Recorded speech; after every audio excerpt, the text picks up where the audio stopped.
TV Africa, bienvenue à tous dans ce nouveau numéro de Getingo. La Côte d'Ivoire a réagi à son tour aux accusations du capitaine Ibrahim Traoré sur la déstabilisation du Burkina Faso. Lors d'un entretien accordé aux médias français Jeune Afrique, le ministre de la Défense de la Côte d'Ivoire, Téné Birahima, a vigoureusement rejeté les accusations du président du Faso, les qualifiant d'insensés.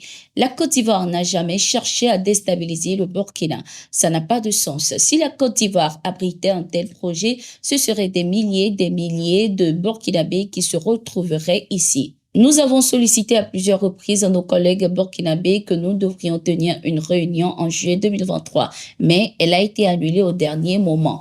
Nous avons toujours demandé à ce que l'on mène des opérations communes afin de nettoyer le nord de la Côte d'Ivoire et le sud du Burkina Faso. Cela donnerait l'occasion à l'armée burkinabé de se concentrer sur d'autres de ces régions dans l'est ou dans le nord. Nos appels sont en vain pour le moment, malheureusement, a martelé le ministre de la Défense. Rappelons que la tension entre certains pays de la CEDEAO et ceux de l'AES est croissante. Lors de son adresse aux forces vives de la nation, ce 11 juillet, le capitaine Ibrahim Traoré a accusé les pays voisins, notamment la Côte d'Ivoire et le Bénin, d'abriter des centres d'opération qui œuvreraient pour la déstabilisation de son pays, le Burkina Faso. Le capitaine Ibrahim Traoré a même affirmé détenir les preuves de ces déclarations. Des accusations plusieurs fois portées également par le Niger contre le Bénin. La tension entre ces pays s'est exacerbée depuis la menace d'intervention militaire brandie par la CEDEAO pour amener le président Bazoum au pouvoir au Niger. Alors que certains pays étaient prêts à déployer leurs troupes pour cette opération militaire, d'autres s'étaient opposés fermement. Une situation qui a amené au retrait de plusieurs pays de la CEDEAO, accélérant ainsi sa désintégration.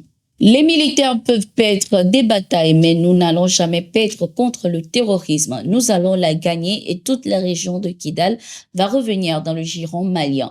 Inch'Allah, c'est l'armée malienne qui la fera parce que son combat est juste. Ce sont les phrases d'encouragement du Premier ministre malien Choguel Kokala Maïga à l'endroit des populations lors de la Journée internationale de la femme africaine. L'objectif était également de les encourager à soutenir les forces armées maliennes dans le cadre du combat qu'ils sont en train de mener contre les groupes armés terroristes à Tinzaouaten, à la frontière avec l'Algérie. Au cours de ce rendez-vous, le Premier ministre malien a aussi salué le courage et la détermination des forces armées maliennes tout en leur demandant d'être fiers de mourir pour la patrie.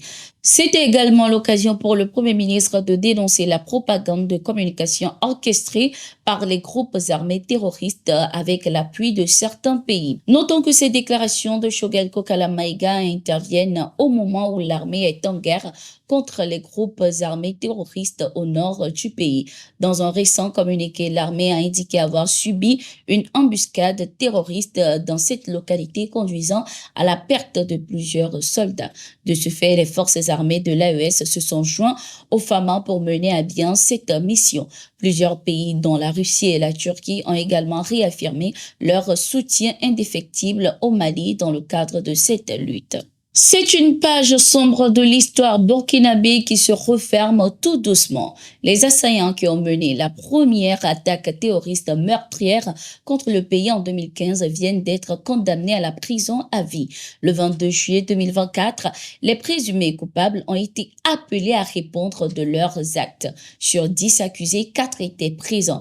Les autres étaient décédés et d'autres en détention dans leur pays au Mali. Ces 4 assaillants avaient tous plaidé coupables et ont été condamnés ce 31 juillet 2024. 3 ont écopé d'une peine d'emprisonnement à vie. Le 4e, qui était encore mineur au moment des faits, est condamné à 5 ans d'emprisonnement plus une amende de 2 millions de francs CFA, le tout assorti d'un sursis. Comme dommages et intérêts, les condamnés doivent s'associer pour verser la somme de 70 millions de francs CFA à 2 familles victimes de ces attaques. Les condamnés ont encore 15 jours pour faire appel de cette décision. Précisons que l'attaque pour laquelle ces assaillants ont été condamnés est l'une des plus meurtrières au Burkina Faso. Elle a été menée contre la gendarmerie de Samorogouan, située à quelques kilomètres de la frontière malienne, faisant plusieurs morts et des dégâts matériels. Au Niger, les forces armées célèbrent leur 64e anniversaire. Cet événement, commémoré à travers une cérémonie, a été présidé par le général Toumba, ministre de la Défense, ce 1er août 2024. Le ministre a mis en lumière les efforts du gouvernement pour le renforcement et l'équipement de l'armée. En cette période cruciale que le pays traverse, il a rappelé la lutte contre les forces impérialistes et la nécessité de défendre la souveraineté. Je voudrais souhaiter une joyeuse fête de l'armée à tous les militaires, à toutes les forces de défense et de sécurité FDS de notre pays. Vous êtes engagés jour et nuit sur le terrain pour assurer la sécurité de notre nation, la protection des personnes et des biens, ainsi que l'intégrité de notre territoire. Depuis quelques années, nous menons un combat acharné contre les forces impérialistes qui nous imposent une lutte dont les fondements ne nous sont pas propres. Cependant, nous savons une chose. Nous avons un pays à défendre et nous allons le faire, a-t-il laissé entendre. Notons que cette journée commémorative démontre l'engagement des autorités nigériennes pour la défense de la nation et la souveraineté totale du pays, tout en rendant hommage à ceux qui ont sacrifié leur vie pour cette noble cause. Au Burkina Faso, plus de 100 terroristes ont été neutralisés par les bataillons d'intervention rapide à Koulpeloko ce 31 juillet 2024. Ceci grâce à une opération de nettoyage lancée par l'armée depuis plusieurs semaines. Selon les sources, ces assaillants en grand nombre étaient sur le point de mener une attaque d'envergure contre les forces armées en réponse à la neutralisation de leurs frères quelques jours plus tôt. La prompte réaction des forces de défense avec l'appui des vecteurs aériens a permis de neutraliser plusieurs de ces assaillants. Une cinquantaine de motos, des armes et autres matériels ont été également récupérés par l'armée lors de cette opération. C'était tout pour cette édition. Merci d'être resté avec nous. Nous sommes en continu sur nos différentes plateformes et sur notre site d'information, le www.toafrica.com.